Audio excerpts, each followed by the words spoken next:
new things today. First is, this will be my first video actually talking to the camera, or even probably with my voice in it for that matter. Something I'd like to do more in 2019 with some of the videos that I create. I'd like to enhance them. I found that the videos that I like to watch all incorporate that commentary, so I feel like you'd probably want to hear that as well from my videos. The second thing is, I'd really like to try do a review video.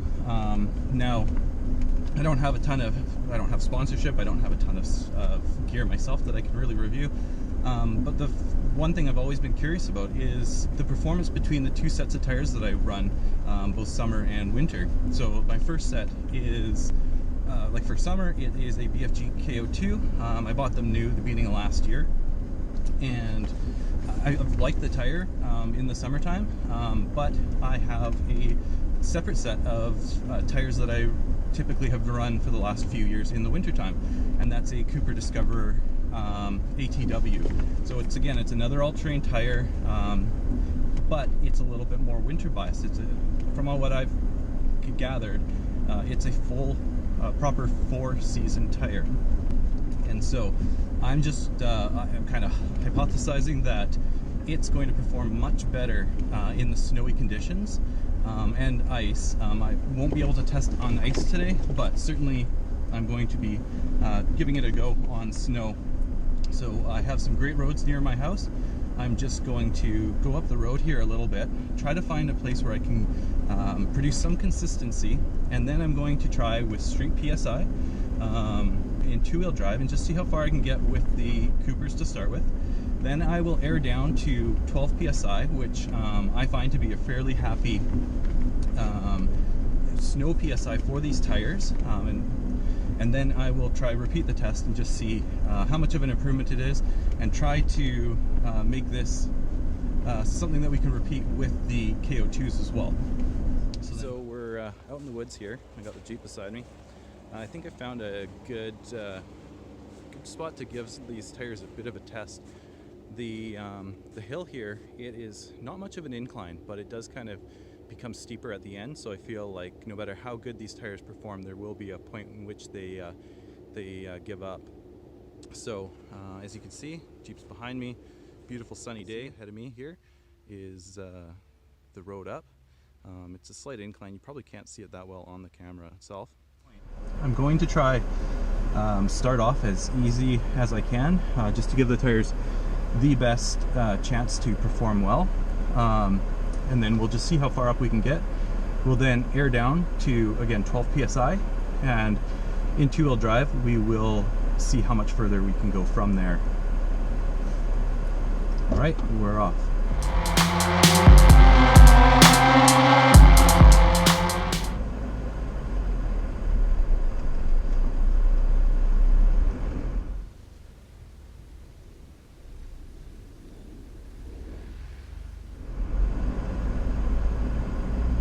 Two-wheel drive, high range.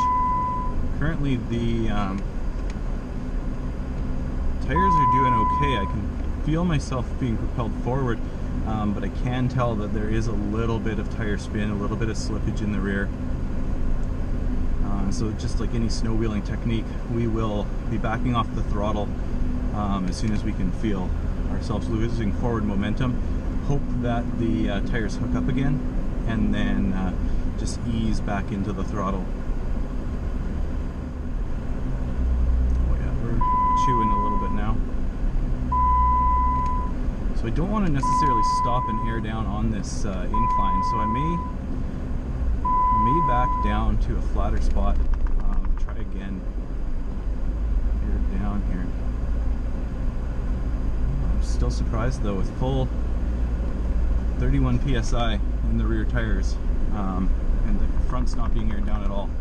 I'm actually quite surprised with how far we're making it here. And it doesn't give me any real sign of stopping. A bit of a slide down to the downhill side. That's a bit sketchy. I'm gonna call her there.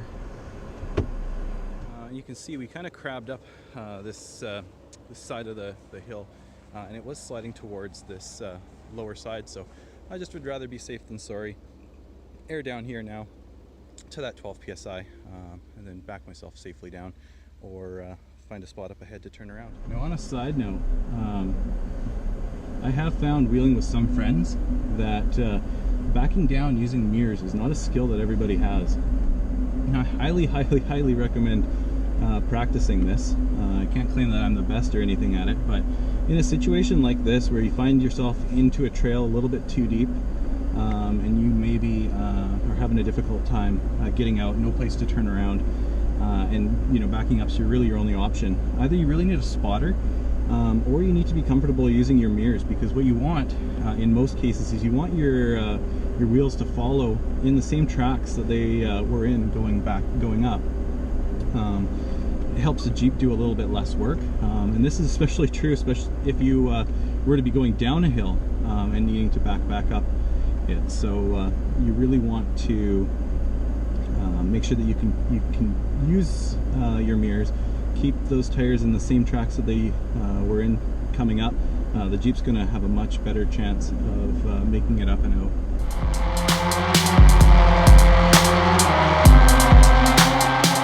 Alright, here we go.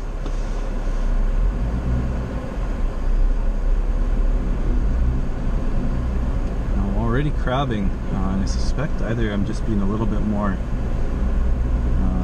pedal heavy, or I am oh, the door's open. Sorry about that, guys. Or just because I've packed it down already once, I'm at a bit of a disadvantage. So I'm just going to try and carry her through here. Oh, traction control lights on. I did want to try to avoid that. That is odd. Not going up nearly as high. A bit of a dip here on our right. The tires are trying to slide into. I think that's it. That's all we got. It's kind of more how I expected the first run to be. That was completely unexpected. We are crabbing a little bit sideways, as you can see here. We really should be following in the front wheels tracks, but we're going a little bit sideways.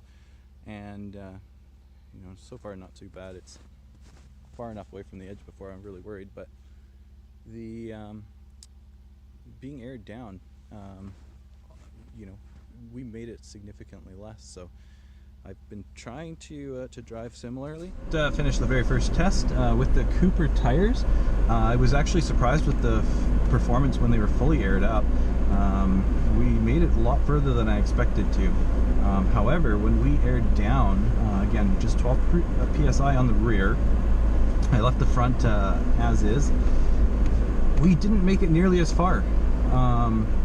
Right from the get-go, I mean, I could feel pretty good traction, but I did feel it kind of crabbing and it almost trying to walk off of my old tracks that I had made, whereas the front was staying pretty much on those tracks. So maybe I was giving it a little bit too much throttle, but I really feel like it was just the packed snow underneath made it that much more difficult for the tires to grip. So even at 12 psi, we started seeing kind of some performance-y issues. Alright guys, we're back in the shop. I got the Jeep jacked up.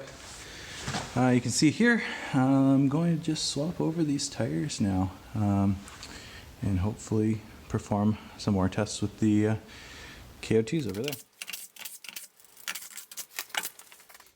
This is just a comparison to show you both of the tires and how they compare in size, as well as the tread patterns, a close-up look at those. So the Cooper's on the right-hand side, and it's the size is 285 70/17s, so a metric 33. On the left we have the KO2s, which are a 34 10.5 17, and anyways, you can kind of see that the KO2s sit just slightly higher than the Coopers, but certainly not by much, not as much as you might expect.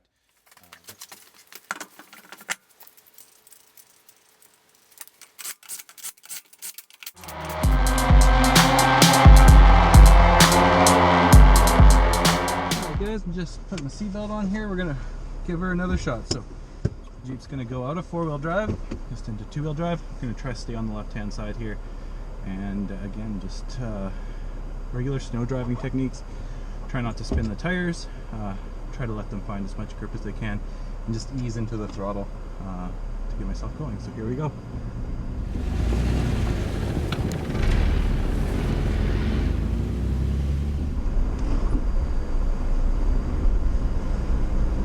Oh wow, they just really seem to dig in. I'm just going to pedal back a little bit.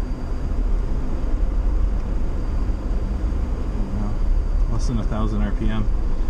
She's crapping already. Oh no, oh no, oh no. Oh. Well guys, we're kind of ghost riding the Jeep here. We made it probably 50 feet from our starting point before these ones gave up at full 31 PSI.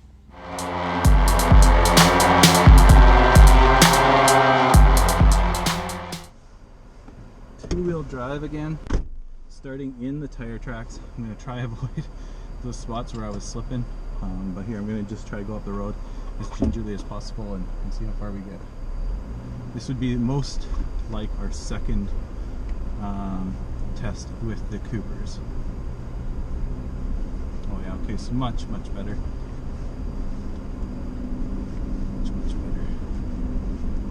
Okay, I did want to slide down. I think we were here with the second set of the 2 Coopers as well.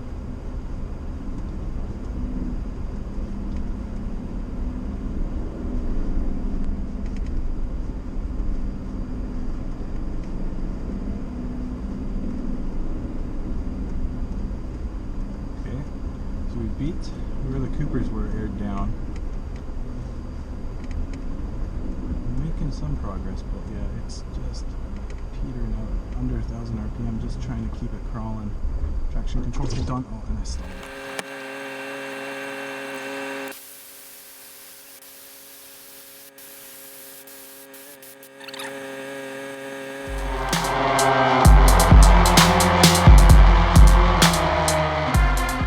Alright, about to start the final test. We have the tires now aired down to 12 PSI. And take a 4-wheel drive again, and we're at that starting line. We're just going to try to reproduce the other results here and see how far we can make it. Immediately I can feel a lot better grip, and it really hooks up. Like I can push a little bit of throttle and I can feel it propel me forward, so that's kind of nice. I have a feeling we'll especially if we were able to build some speed, we would make it as far, if not farther, than the fully aired up Coopers. Just give it a shot here.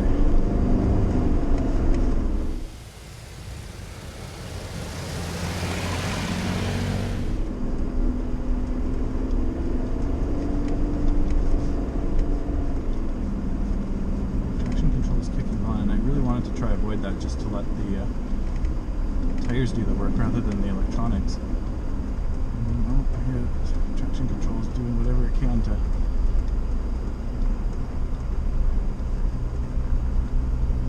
keep me going. Well, it's gone off now. We've hooked up. Let's try to ease onto the throttle. No, we're getting a little squirrely again. Back off. Ease back on. I'm going to try to stay on the uphill side here just so I don't go completely sideways. Oh no, maybe I just...